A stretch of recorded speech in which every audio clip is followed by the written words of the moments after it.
Jumpa lagi di TV. Ya, ini adalah Tecno Pova 5 Pro 5G, sebuah smartphone di harga 2,9 jutaan yang sesuai namanya sudah langsung 5G. SoC atau prosesor atau chipset pakai MediaTek Dimensity 6080. Ini seharusnya menawarkan tingkat performa yang memadai untuk kelas harganya. Layarnya 6,78 inci, refresh rate 120 Hz.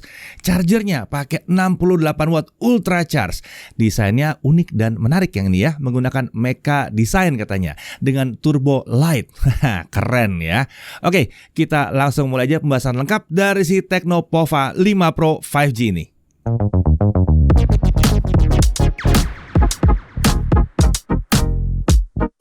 Ya, sebagai penerus dari Pova 4 Pro, si Pova 5 Pro ini tentu saja punya beban yang berat. Mengingat pendahulunya itu punya banyak sekali daya tarik di kelas harganya. Bahkan banyak yang bilang kalau Pova 4 Pro itu smartphone yang sulit dicari karena setiap kali stoknya datang dalam waktu singkat itu langsung habis terjual. Belum tahu Pova 4 Pro? Jangan-jangan kalian kelewatan videonya karena belum subscribe. Makanya di-subscribe dan dihidupin loncengnya biar nggak kelewatan. Oke, balik lagi ke si Pova 5 Pro. Apa aja peningkatan-peningkatan yang ada di smartphone ini yang membuatnya meneruskan kesuksesan dari pendahulunya? Kita langsung aja bahas mulai dari paket penjualannya. Nah, kemasan si Pova 5 Pro 5G ini menunjukkan kalau ada kerjasama Tecno dengan Free Fire. Ya, jelas banget di sini ya. Nah, isi dari paket penjualannya tentunya ada unit smartphone-nya. Lalu ada chargernya, ada dong chargernya. 68 watt ultra charge. Lalu ada kabel USB Type-C dan ada soft case di sini. Ada set stiker Free Fire, ada SIM tray ejector dan ada paket dokumen. Oh ya, tentunya juga ada screen protector ya di sini ya. Nah, kemudian di sini juga ada gift card yang bisa di-redeem untuk game Free Fire. Isi paket penjualan terbilang cukup lengkap, plus ada bonus menarik untuk kalian para pemain Free Fire. Nah, untuk desain Pova 5 Pro 5G ini menggunakan mecha design. Cukup sulit untuk mendeskripsikan si desain ini ya, tapi kurang lebih seperti inilah ya. Dia menampilkan nuansa yang futuristik dan terlihat keren. Opsi warnanya ada dark illusion dan ada silver fantasy. Nah, di bodi belakang ini ada RGB lighting ya, dan disebut sebagai turbo light. Ini bisa menampilkan efek tata cahaya di beberapa kondisi. Misalnya saat startup, saat mendengarkan musik, saat membuka game tertentu, dan saat mengisi ulang daya baterainya. Ada beberapa efek yang bisa kita pilih untuk masing-masing kondisi tadi itu ya. Selain itu, kita juga bisa mengatur kapan efek lighting ini aktif. Oke, lanjut lagi. Bodi belakang dan frame ini menggunakan gaya yang serba flat dengan bahan polikarbonat. Dimensinya 168,5 x 76,5 x 9 mm. Sementara bobotnya sekitar 220 gram. Ya, memang bukan smartphone yang ringan ya, karena di atas 200 gram. Dan juga bukan bisa dibilang sebagai smartphone yang tipis karena dia mencapai 9 mili tebalnya. Di sisi kanan kita lihat ada tombol power sekaligus fingerprint scanner ya. Lalu ada tombol volume up and down. Di sisi atas ini ada speaker di sini. Di sisi kiri ada SIM tray. Ini non hybrid ya. Jadi bisa 2 nano SIM plus micro SD.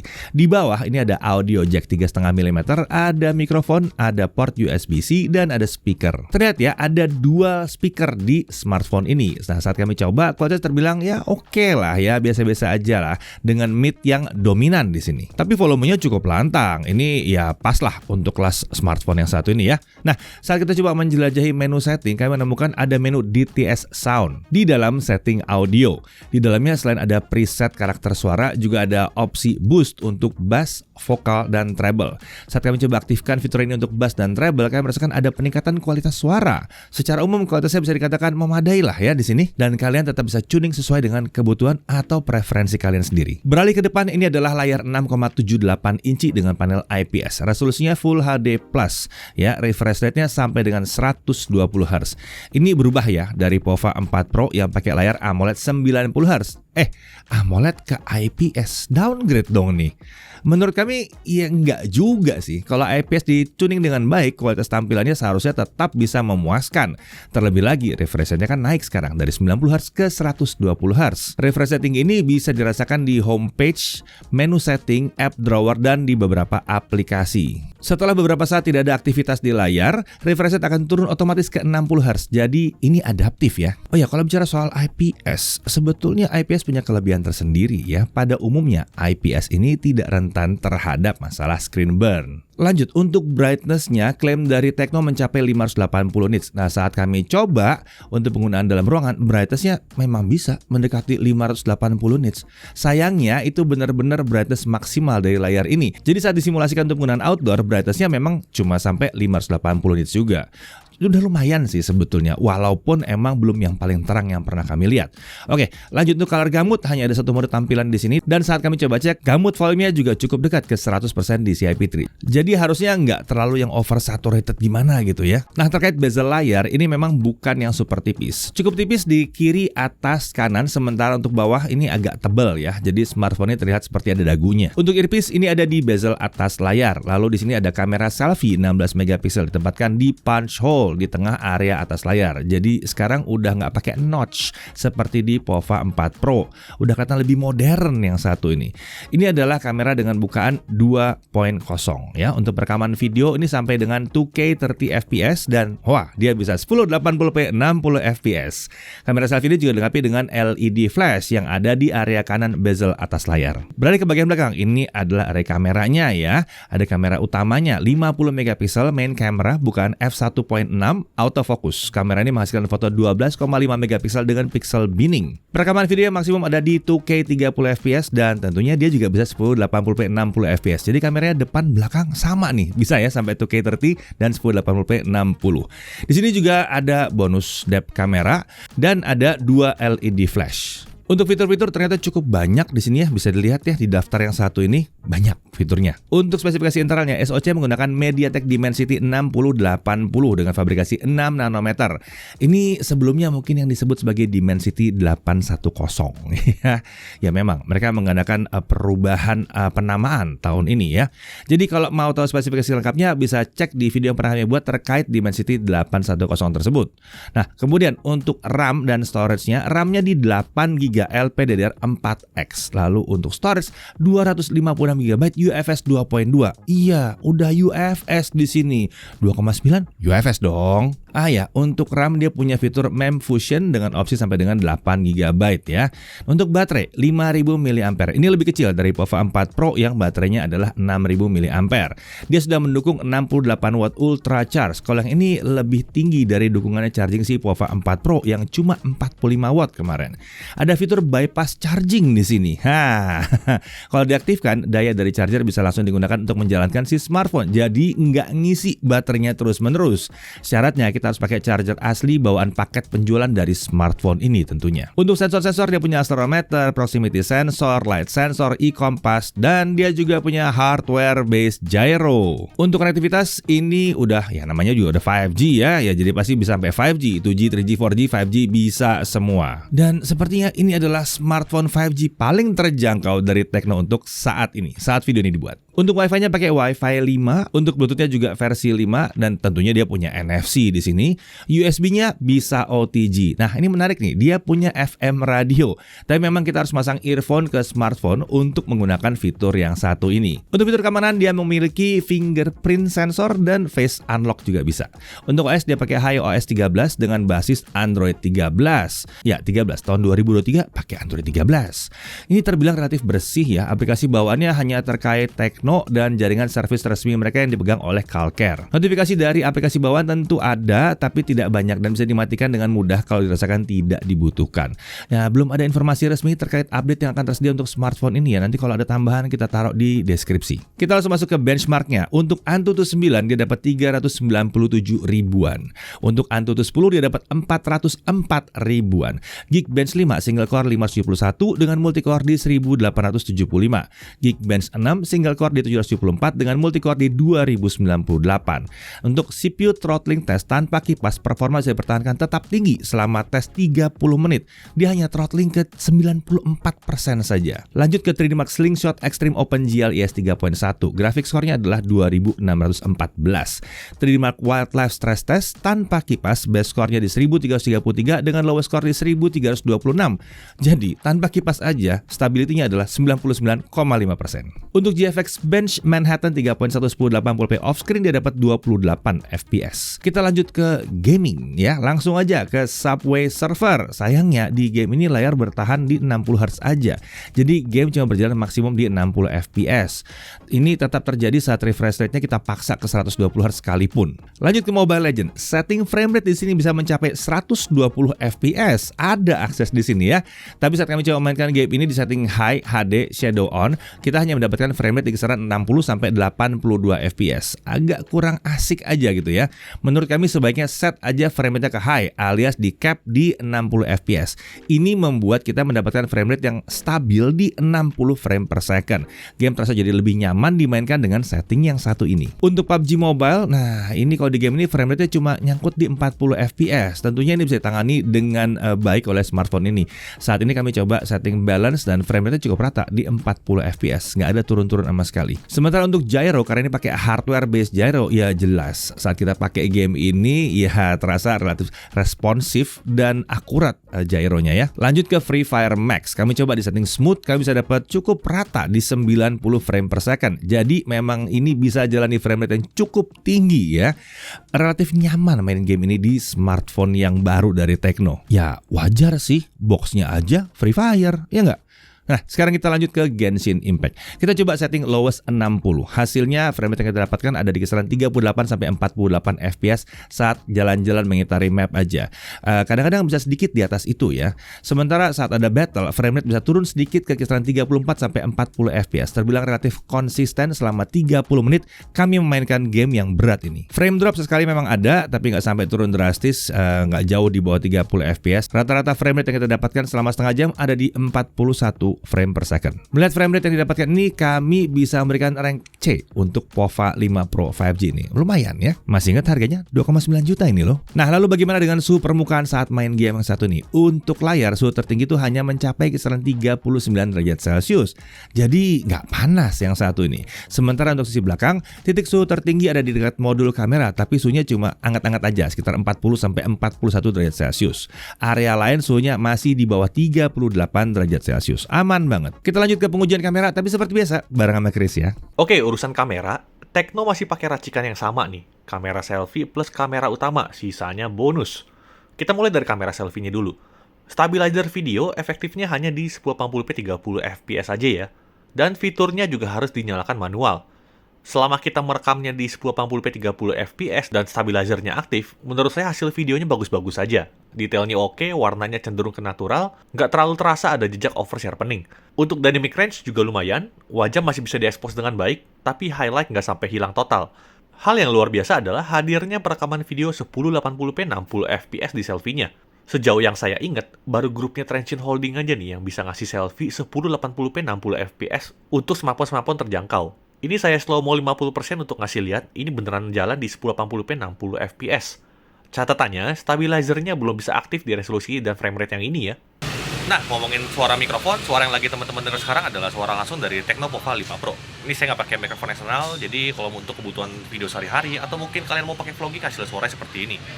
Kalau saya boleh beropini, kualitas suaranya biasa aja, karena dia juga udah cuma single mikrofon. Jadi kalau emang kalian butuh suara yang lebih bagus, pakai mikrofon eksternal aja. Sekarang kamera utamanya, videonya sendiri gambarnya bagus, warnanya sedikit mengarah ke warm.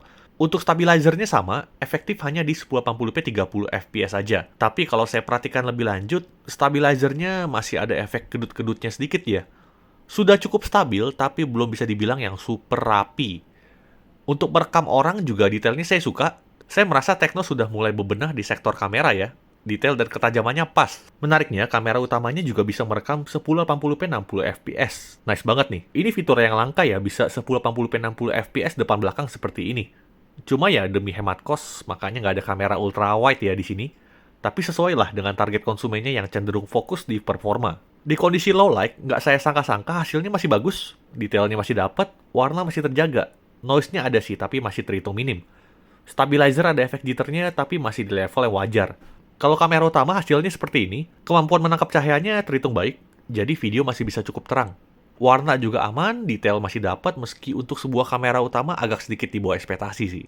Berasa detail kamera selfie dan kamera utamanya tuh mirip-mirip aja. Biasanya kan kamera utama tuh yang paling bagus gitu ya. Nah, selanjutnya soal stabilizer, Kalau sudah di kondisi seperti ini, rasanya kurang pas ya untuk dibawa jalan kayak begini. Jitternya cukup terasa nih di sini. Untuk hasil foto, bisa kalian lihat berikut ini. Saya pribadi nggak banyak komentar selain kameranya cukup bagus aja. Ini memang sudah layak dibilang bagus untuk kelas harganya ya. HDR-nya mantep, detailnya oke, nggak banyak yang bisa saya komplain untuk hasil fotonya. Paling selfie-nya aja sih yang kadang warnanya terlalu saturated atau skin tone kadang jadi agak orange. Overall kameranya belum jadi yang paling luar biasa, tapi sudah cukup bagus untuk kelas harganya. Kalau kalian cek review POVA 4 Pro tahun lalu, kameranya yang sekarang ini sudah jauh lebih baik sih. Good job buat Tecno. Oke, sekarang kita masuk ke pengujian baterai. Kita lakukan local video playback 1080p resolusinya dan kami bisa mendapatkan hasil sekitar 16 jam 15 menit. Hasil ini menurut kami agak sedikit kurang untuk baterai yang 5000 mAh. Harapan kami itu minimal di 18 jam sebenarnya. Lalu kemudian untuk streaming YouTube 1080p 30 fps ya, non HDR selama 30 menit baterai berkurang 4%. Untuk swipe TikTok selama 30 menit baterai juga berkurang di 3%-an di sini ya. Lalu untuk Genshin Impact baterai berkurang 11% selama 30 menit. Oke, kita lanjut ke pengisian ulang baterainya ya. Untuk mencapai 50% dibutuhkan waktu hanya 18 menit. Sementara itu untuk mencapai 100% dari kosong kita butuh waktu 50 menit. Hasil yang tergolong baik ya. Apalagi kalau mengingat bahwa sebetulnya dalam setengah jam saja baterai itu udah terisi sampai 70%. Jadi dia kencang banget di awal, cuman memang di ujung akhirnya dia melambat sedikit. Sepertinya supaya lebih aman. Oke, lanjut lagi untuk Netflix dia udah wideband L1 dan mendukung streaming sampai dengan Full HD. Untuk YouTube streaming hanya bisa sampai QHD 60 fps tanpa dukungan untuk HDR. Tapi ya udah lumayan sih ya. Kan layarnya juga nggak nyampe QHD. Untuk haptic feedback, nah smartphone ini menggunakan Z-axis motor. Getaran yang dihasilkan saat mengetik terbilang relatif akurat dan cukup pendek. Kekuatan getarannya memang nggak kencang-kencang amat, tapi udah oke yang satu ini. Apalagi balik lagi kalau ingat harganya yang 2,9 jutaan ya. Untuk Wi-Fi sharing di sini juga tersedia, bisa langsung diaktifkan dari fitur personal hotspot seperti saat membagi koneksi internet dari jaringan seluler. Nah, untuk harga hanya ada varian satu aja ya, 8GB plus 8GB ya 8GB RAM ya, dengan storage 256GB. Harganya ada di kisaran 2.999.000. Oh ya, bersama dengan si POVA 5 Pro 5G ini, Tecno juga membawa dua varian smartphone baru lagi, yaitu POVA 5 dan POVA Neo 3 ya.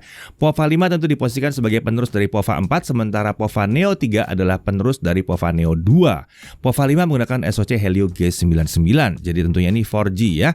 RAM-nya 8GB dan main function up to 8GB dengan storage 256GB juga. Layarnya juga pakai ukuran sama dengan POVA 5 Pro 5G, yaitu 6,78 inci dengan refresh rate 120Hz. Baterainya 6000 mAh dengan charger 45 watt. Dengan kapasitas baterai sebesar ini, kita bisa menjadikan POVA 5 sebagai power bank karena punya teknologi reverse charge. Sementara POVA Neo 3 menggunakan Helio G85 dengan layar IPS 90Hz, baterai besar di 7000 mAh.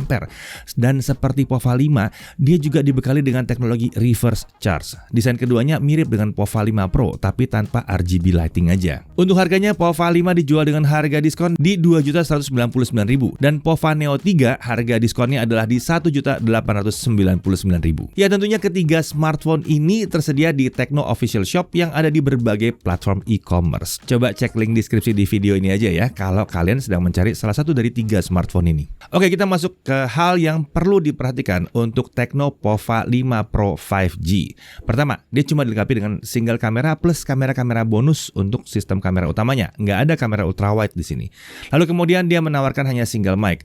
Kualitasnya juga terbilang biasa aja ya. Lalu kemudian untuk refresh rate-nya, belum banyak game yang bisa mendukung 120Hz-nya. Lalu kemudian bodinya bisa terbilang tebal dan cukup berat, apalagi mengingat baterainya di 5000 mAh. Kemudian bicara soal baterainya, ini sayangnya daya tahan baterainya memang belum hebat-hebat banget. Kami berharap ada update untuk optimalisasi supaya ini bisa lebih baik lagi. Semoga bisa ya. Nah, kalau soal OS ini juga perlu diperhatikan bahwa belum ada janji berapa kali akan diupdate. Lalu kemudian mungkin akan ada yang protes, layarnya kok nggak pakai AMOLED seperti di POVA 4 Pro sih? Nah, kalau menurut kami sih nggak masalah juga. Layar IPS yang satu ini terbilang keren juga nih. Lagi pula refresh rate-nya juga naik ke 120Hz. Dengan bonus seharusnya IPS bisa lebih tahan lama. Dari sisi kelebihannya tentunya dia sudah menawarkan 5G di kelas harga 2,9 jutaan. Jarang banget ya di sini tahun 2023 ada yang ngasih smartphone 5G dengan harga 2,9 jutaan. Ada RGB lighting di bodi belakang. Ini unik. jadi beda aja smartphone kalian ya. RAM-nya juga untuk harganya tergolong besar di 8 GB dengan storage 256 GB yang sudah langsung UFS, bukan eMMC di sini. Masih ada audio jack juga di sini, speakernya udah stereo. Kualitasnya juga udah mencukupi lah ya. Hasil foto dan videonya juga terbilang oke, sesuai dengan yang diharapkan dari kelas harganya. Ada opsi perekaman 2K atau tepatnya QHD di atas Full HD untuk kamera utama dan kamera selfie, dan ada 1080p 60 fps yang penting banget buat kalian yang suka ngonten-ngonten di sosmed. SIM tray ini udah non-hybrid, jadi masih bisa pakai micro SD plus 2 SIM card. Charging baterainya juga tergolong kencang di sini. Lalu ada LED flash untuk kamera selfie. NFC juga masih ada. Ada opsi hiburan gratis berupa FM radio juga di sini. Performanya juga terbilang memadai lah untuk kelas harganya ya. Dan OS-nya paling nggak udah langsung start dari Android 13. Ya, lagi-lagi Tecno berhasil menghadirkan smartphone all-rounder yang menarik di harga 2,9 jutaan. Nah, smartphone ini memang menurut kami layak lah jadi penerus si POVA 4 Pro yang fenomenal tahun lalu ya. Menariknya kali ini dia dapat bonus 5G di harga yang mirip dengan tahun lalu. POVA 5 Pro 5G ini bisa jadi pilihan untuk yang cari smartphone di 2,9 jutaan yang tampilnya bisa jadi tampil beda karena desainnya memang unik dengan RGB lighting pula. Tapi terlepas dari soal penampilan, ini memang smartphone yang menawarkan banyak hal yang menarik yang seharusnya cukup sulit dilewatkan untuk kelas harganya. Saya Deddy Irfan, Jaga TV TV.